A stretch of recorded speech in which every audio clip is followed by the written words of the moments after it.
அன்பின் பிதாவே, இந்த காலை வேளைக்கா மக்க நன்றி செலுத்துகிறோம். ஜீவனுள்ள தேவனே, மை துதிக்கிறோம், மை மகிமைப்படுத்துகிறோம், உம்மை போற்றுகிறோம். ஆண்டவரே, மக்க நன்றி செலுத்துகிறோம். ஒருவரில் ஒருவர் அன்பாயிருங்கள், இதுவே என்னுடைய கற்பனையாய் இருக்கிறது என்று சொல்லி இருக்கிறீர். உம்முடைய வார்த்தையின்படி வாழ எங்களுக்கு கிருபை செய்யுங்கப்பா. தேவ அன்பினால எங்க ஒவ்வொருவரையும் நிரப்பும்படியாய் ஜெபிக்கிறோம். இந்த நாளின் வேத தியானத்தை எங்களுக்கு ஆசீர்வதித்து தாங்க. நீங்க எங்க கூட பேசுங்க. நேசிக்கிற இயேசு கிறிஸ்துவின் நீய நாமத்தில் கேட்கிறோம் பிதாவே. ஆமென். 1 கொரிந்தியர் 4வது அதிகாரம் 11வது வசனம். இந்நேரம் வரைக்கும் பசி உள்ளவர்களும் தாகமுள்ளவர்களும் நிர்வாணிகளும் குட்டுண்டவர்களும் தங்க இடம் இல்லாதவர்களுமாய் இருக்கிறோம். இங்க பவுல் தன்னுடைய வாழ்க்கை அனுபவத்தை சொல்றாரு. சுவிசேஷ பணி செய்கிற ஊழியர்கள் எப்படி கஷ்டங்களை அனுபவிக்கிறாங்க அப்படின்றத சொல்றாரு. பசி, தாகம், நல்ல போதுமான ட்ரெஸ் இல்ல, தங்குறதுக்கு வசதியான இடம் இல்லை அப்படின்னு சொல்லிட்டு சொல்றாரு. 2 கொரிந்தியர் 11வது அதிகாரம் 23ல இருந்து 27 வரைக்கும் வசனங்கள்லையும் பார்த்தோம்னா, பவுல் சுவிசேஷத்தின் நிமித்தம் அநேக பாடுகளை சகித்தத அந்த பகுதியிலையும் நம்ம வாசிக்கலாம். எங்கள் கைகளினாலே வேலை செய்து பாடுபடுகிறோம். அப்போஸ்தலர் 18வது அதிகாரத்துல வாசித்து பார்த்தோம்னா, பவுல் கூடார தொழில் செய்தாரு. அது போக மீதியான நேரங்கள்ல போய் ஜப ஆலயங்கள்ல அல்லது தெரு வீதிகள்ல போய் சுவிசேஷம் அறிவித்தார் அப்படின்னு சொல்லிட்டு வாசிக்கிறோம். அப்ப தங்களுடைய தேவைகளுக்காக தாங்களே வேலை செய்து பாடுபடுகிறோம் அப்படின்னு சொல்றாங்க. வையப்பட்டு ஆசிர்வதிக்கிறோம். மற்றவங்க எங்களை வையிறாங்க, நாங்க அதுக்கு பதிலா அவங்கள ஆசீர்வதிக்கிறோம். துன்பப்பட்டு சகிக்கிறோம். நிறைய கஷ்டங்களை பொறுமையோடு சகித்து கொள்றோம். தூஷிக்கப்பட்டு வேண்டிக் கொள்கிறோம். எங்களை தூசிக்கிறாங்க, நாங்க அவங்களுக்காக வேண்டுதல் செய்கிறோம் அப்படின்னு பவுல் சொல்றாரு. இதுதான் ஒரு கிறிஸ்தவ வாழ்க்கை. மத்தேயு 6வது அதிகாரத்துல 45வது அதிகாரம் 44வது வசனத்துல, சத்துருக்களை சிநேகியுங்கள், சபிக்கிறவங்களை ஆசீர்வதிங்கள், பகைக்கிறவர்களுக்கு நன்மை செய்யுங்கள், நிந்திக்கிறவர்களுக்காகவும் துன்பப்படுத்துகிறவர்களுக்காகவும் ஜெபம் பண்ணுங்கள் அப்படின்னு சொல்லிட்டு இயேசு கிறிஸ்து கற்றுக் கொடுக்கிறாரு. அதே மாதிரி இங்க அவங்க தங்களுடைய வாழ்க்கையில, நடைமுறை வாழ்க்கையில கஷ்டங்களை அனுபவிக்கும் போது பொறுமையோடு சகிச்சாங்க. துன்பப்படுத்துறவங்களுக்காகவும் தூசிக்கிறவங்களுக்காகவும் ஜெபம் பண்றாங்க.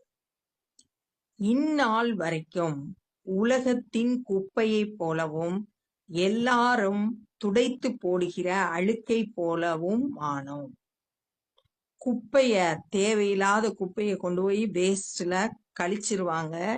அது எதுக்குமே பயன்படாது, தூக்கி போட்டுருவாங்க. அதே போல துடைத்து போடுகிற அழுக்கை போல, ஒரு தேவையில்லாத ஒரு உபயோகமற்ற ஒரு பொருளை போல தூக்கி எறியப்பட்டவர்களா நாங்க காணப்படுறோம். உங்களை வெட்கப்படுத்தும்படி நான் இவைகளை எழுதவில்லை. நீங்கள் எனக்கு பிரியமான பிள்ளைகள் என்று உங்களுக்கு புத்தி சொல்கிறேன். உங்களை கஷ்டப்படுத்தணும், வெட்கப்படுத்தணும்ன்றதுக்காக நான் இதெல்லாம் சொல்லல. நான் ஒரு தகப்பனா நீங்க எனக்கு பிரியமான பிள்ளைகள் அப்படின்றதுனால புத்தி சொல்றேன். ஏன்னா இந்த கொரிந்து சபை பவுல் தான் முதல்ல சுவிசேஷம் அறிவித்து அந்த சபையை உருவாக்குனது. அதனால தன்னுடைய பிள்ளையை போல நான் உங்களுக்கு புத்தி சொல்லிக்கிறேன்னு சொல்றேன். கிறிஸ்துவுக்குள் 10,000 உபாத்தியார்கள் உங்களுக்கு இருந்தாலும் தகப்பன்மார் அநேகர் உங்களுக்கு இல்லையே. இன்ஸ்ட்ரக்ஷன் கொடுக்கிற 10,000 பேர் உங்களுக்கு இருந்தாலும் தகப்பனை போல உங்களை நேசித்து உங்களை சரிப்படுத்துகிற தகப்பன்மார் நிறைய பேர் உங்களுக்கு இல்ல. கிறிஸ்து இயேசுவுக்குள் சுவிசேஷத்தினால் நான் உங்களை பெற்றேன். சுவிசேஷத்தின் மூலம் நான் உங்களை பெற்றெடுத்தேன், நான் ஒரு ஆவிக்குரிய தகப்பன் அப்படின்னு சொல்லிட்டு இங்க சொல்றாரு. கலாத்தியர் 4வது அதிகாரத்துல 19வது வசனம், என் சிறு பிள்ளைகளே, கிறிஸ்து உங்களுக்குள்ளே உருவாகும் அளவும் உங்களுக்காக மறுபடியும் கற்ப வேதனைப்படுகிறேன்.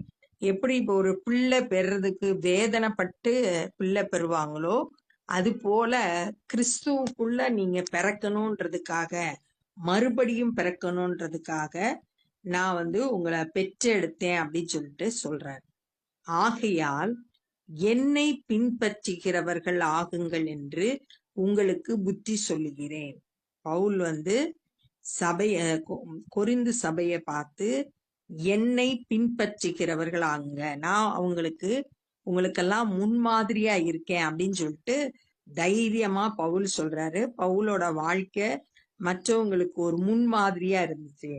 1 தீமோத்தேயு 4:12 நான் கிறிஸ்துவை பின்பற்றுகிறது போல நீங்கள் என்னை பின்பற்றுங்கள் பவுல் சொல்றார். அப்ப கிறிஸ்துவை பவுல் அப்படியே பின்பற்றினார். அவர் சொன்னதை கேட்டு அவர் எப்படி வாழ்ந்தாரோ அது போல பவுல் வாழ்ந்ததுனால என்னைய பின்பற்றுங்கள் அப்படின்னு சொல்லிட்டு சொல்றத நம்ம வாசிக்கிறோம்.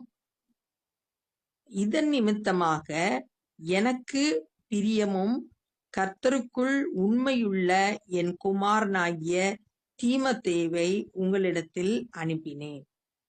எனக்கு பிரியமான கர்த்தருக்குள் உண்மையான என் குமாரனாகிய தீமோத்தேயுவை உங்களிடத்தில் அனுப்புகிறேன் அப்படின்னு பவுல் சொல்றாரு.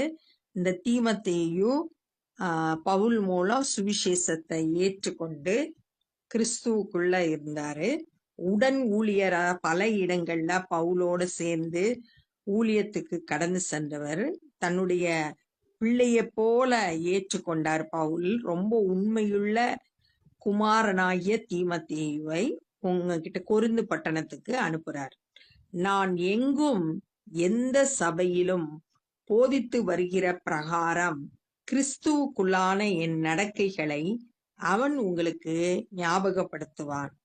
நான் எல்லா சபையிலையும் போய் போதிக்கிற பிரகாரம் கிறிஸ்துவுக்குள்ளான என் நடத்தைகளை அவன் உங்களுக்கு ஞாபகப்படுத்துவான். தீமோத்தேயுவை அனுப்புறேன், அவன் உங்களுக்கு ஞாபகப்படுத்துவான். நான் என்ன போதிக்கிறேனோ அதை என்னுடைய நடக்கையில காட்டுகிறேன். அது என்ன சொல்றாரோ அதன்படி அவர் நடக்கிறாரு. அத தீமோத்தேயு உங்களுக்கு ஞாபகப்படுத்துவான். நான் உங்களிடத்தில் வருகிறதில்லை என்கிறதாக சிலர் இருமா படைந்திருக்கிறார்கள். சிலர் பெருமைப்பட்டுக்கிட்டு இருக்காங்க. எதை குறிச்சுனா, பவுல் கொரிந்து பட்டணத்துக்கு வரமாட்டாரு, லெட்டர் அனுப்புவாரு அல்லது தீமோத்தேயு அனுப்புவாரு, பவுல் வரமாட்டாரு அப்படின்ற தைரியத்துல ஒரு சிலர் பெருமையுள்ளவர்களா காணப்படுறாங்க. ஆகிலும் கர்த்தருக்கு சித்தமானால் நான் சீக்கிரமாய் உங்களிடத்திற்கு இருமா படைந்தவர்களுடைய பேச்சை அல்ல, அவர்களுடைய பலத்தையே அறிந்து கொள்வேன். கர்த்தருக்கு சித்தமானால், அப்ப பவுலோட ஊழியத்தோட பாதையில தேவ சித்தத்தை அறிந்துதான் ஒவ்வொரு இடத்துக்கும் பிரயாணப்பட்டு சுவிசேஷ பணியை செய்கிறார். அதனால கர்த்தருக்கு சித்தமானால் கொரிந்து பட்டணத்துக்கு நான் வருவேன். அப்படி வரும்போது இந்த பெருமை பேசினவங்க எல்லாருடைய பேச்சை அல்ல, அவங்களோட பலத்தை, அவங்களோட பவரை, அவங்க எப்படி செயல்படுறாங்க அப்படின்றத, வாழ்க்கையில அவங்க எப்படி வாழ்ந்து காட்டுறாங்கன்றத அறிந்து கொள்ளுவேன் அப்படின்னு பவுல் சொல்றார். தேவனுடைய ராஜ்யம் பேச்சிலே அல்ல, பலத்திலே உண்டாயிருக்கிறது. தேவனுடைய ராஜ்யம் எப்படி வெளிப்படுதுன்னா, பேச்சுல வெளிப்படல, பலத்துல பேசுறது கிடையாது. அதை செயல்படுத்தும் போது தேவனுடைய வல்லமை அதுல வெளிப்படணும். அப்பதான் தேவனுடைய ராஜ்யம் உண்டாயிருக்கிறதுன்றத நம்ம அறிந்து கொள்ள முடியும். பேச்சிலே அல்ல, பலத்திலே உண்டாயிருக்கிறது. உங்களுக்கு என்ன வேண்டும்?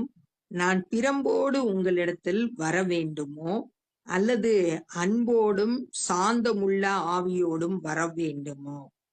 நான் உங்ககிட்ட வர்றேன், முதலே கர்த்தருடைய சித்தத்தின்படி நான் உங்ககிட்ட வர்றேன் அப்படின்னு பவுல் சொன்னத 19வது வசனத்துல பார்த்தோம். அப்படி நான் வரும்போது என்ன வேண்டும் அப்படின்னு கேட்கிறார். பிரம்போடு வந்து உங்களை தண்டனை கொடுத்து உங்களை சரி செய்ய வேண்டிய காரியங்களை சரி செய்யணுமா, அல்லது அன்போடும் சாந்தமுள்ள ஆவியோடும் வர வேண்டுமா?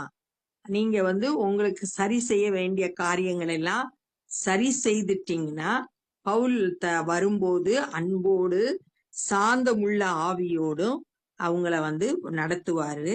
அதனால நான் எப்படி வரணும் அப்படின்னு சொல்லிட்டு அவங்க கிட்டயே கேக்குறாங்க.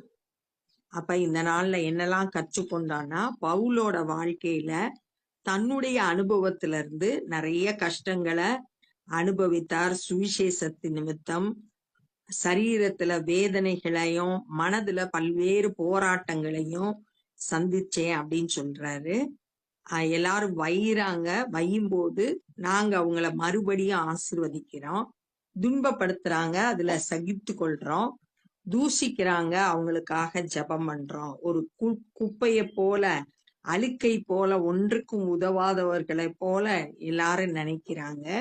இதை எதுக்கு சொல்றேன்னா, நீங்க பிரியமான பிள்ளைகளா இருக்கிறதுனால உங்களுக்கு புத்தி சொல்றேன்னு சொல்றாரு. நிறைய உங்களுக்கு இன்ஸ்ட்ரக்ஷன் கொடுக்கக்கூடிய ஆசிரியர்கள் இருக்காங்க. ஆனா உங்களை அன்போடு வழி நடத்தக்கூடிய தகப்பன்மார் அநேகர் இல்லை அப்படின்னு சொல்லிட்டு பவுல் சொல்றாரு. என்னை பின்பற்றுகிறவர்கள் ஆகுங்கள் அப்படின்னு சொல்லிட்டு புத்தி சொல்றாரு. தீமத்தேயுவ உங்ககிட்ட அனுப்புறேன்னு சொல்றாரு. தீமத்தேயு வந்து பவுலுக்கு ரொம்ப பிரியமானவர், உண்மையுள்ள ஊழியக்காரர். அவர் வந்து கொரிந்து பட்டணத்துக்கு நான் அனுப்பி வைக்கிறேன் பவுல் சொல்றாரு. அந்த தீமத்தேயு வரும்போது பவுலை குறித்து போதிக்கிறது மாத்திரம் இல்ல, அதன்படி நடக்கிற காரியங்களையும் உங்களுக்கு ஞாபகப்படுத்துவாரு. ஒரு சிலர் நான் கொரிந்து பட்டணத்துக்கு வரவே மாட்டேன்னு பெருமை பேசிட்டு இருக்காங்க. ஆனா கர்த்தருக்கு சித்தமானால் நான் வந்து வருவேன். அந்த பெருமை பாராட்டுகிறவங்களோட பேச்ச கேட்க மாட்டேன். அவங்க வாழ்க்கையில தேவனுடைய வல்லமை வெளிப்படுகிறத அறிந்து கொள்ள போறேன் அப்படின்னு சொல்லிட்டு பவுல் சொல்றாரு. தேவனுடைய ராஜ்யம் வந்து பேச்சுல கிடையாது, பலத்துல உண்டாயிருக்கு அப்படின்னு சொல்லிட்டு சொல்றாரு. பேச்சின் மூலம் தேவனுடைய ராஜ்யம் உண்டாகாது. ஆண்டவருடைய வல்லமை வெளிப்படும் போதுதான் தேவனுடைய ராஜ்யம் கட்டப்படும் அப்படின்னு சொல்லிட்டு சொல்றத பார்த்தோம். உங்ககிட்ட நான் வரும்போது தண்டனை கொடுத்து உங்களை சரி பண்ணணுமா, அல்லது நீங்களே வந்து சரியாக்கி நான் உங்ககிட்ட வரும்போது அன்போடு சாந்தமுள்ள ஆவியோடு நடந்து கொள்ளணுமா அப்படின்னு சொல்லிட்டு பவுல் கொரிந்து பட்டணத்து விசுவாசிகளை பார்த்து கேட்கிறத இந்த நாள்ல நாங்க தியானிச்சோம். இப்ப நம்ம ஜெபம் பண்ண போறோம். அன்பின் பிதாவே, இந்த நாள்ல நாங்க கற்றுக்கொண்ட இந்த வேத பகுதிக்காய் நன்றி செலுத்துகிறோம். என்னை பின்பற்றுங்கள் அப்படின்னு சொல்லிட்டு பவுல் சொன்னதை நாங்க தியானித்தோம். ஆண்டவரே அப்பா, நாங்களும் ஆண்டவரே வேத வசனத்தை கேட்கிறவர்களாய் மாத்திரமல்ல, அதன்படி வாழ்ந்து காட்டுகிறவர்களாய் ஒரு மாதிரியான வாழ்க்கை ஆண்டவரே வாழத்தக்கதாய் கிறிஸ்துவை பிரதிபலிக்க எங்க ஒவ்வொருவருக்கும் கிருபை தாங்க. தேவனுடைய ராஜ்யம் பேச்சிலே அல்ல பலத்திலே உண்டாயிருக்கிறது என்று சொல்லப்பட்டிருக்கிறது. ஆண்டவரே, நாங்க எங்களுடைய வாழ்க்கையின் மூலம் உம்முடைய அன்பையும் வல்லமையும் வெளிப்படுத்த எங்களுக்கு கிருபை தாங்க. தொடர்ந்து ஆவியானவர் இந்த வார்த்தைகளை எங்களுடைய இருதயத்துல பதித்து எங்களுக்குள்ளாய் கிரியை செய்து பலன் தரத்தக்கதான கிருபையை தாரும். இந்த நாள்ல சுவிசேஷ பணியை செய்கிறவர்களை கரத்தில் எடுத்து பயன்படுத்துங்க. அநேகர் உம்மை கண்டு கொள்ள கிருபை தாரும். நாங்களும் சுவிசேஷ பணியை செய்ய பலப்படுத்தி ஆசீர்வதிங்க. தொடர்ந்து வழி நடத்துங்க. நேசிக்கிற இயேசு கிறிஸ்துவின் இனிய நாமத்தில் கேட்கிறோம் பிதாவே, ஆமே. என் ஆத்துமாவே கர்த்தரை ஸ்தோத்திரி, என் முழு உள்ளமே பரிசுத்த நாமத்தை ஸ்தோத்திரி. என் ஆத்துமாவே கர்த்தரை ஸ்தோத்திரி, கர்த்தர் செய்த சகல உபகாரங்களை மறவாதே. ஆமென். God bless you.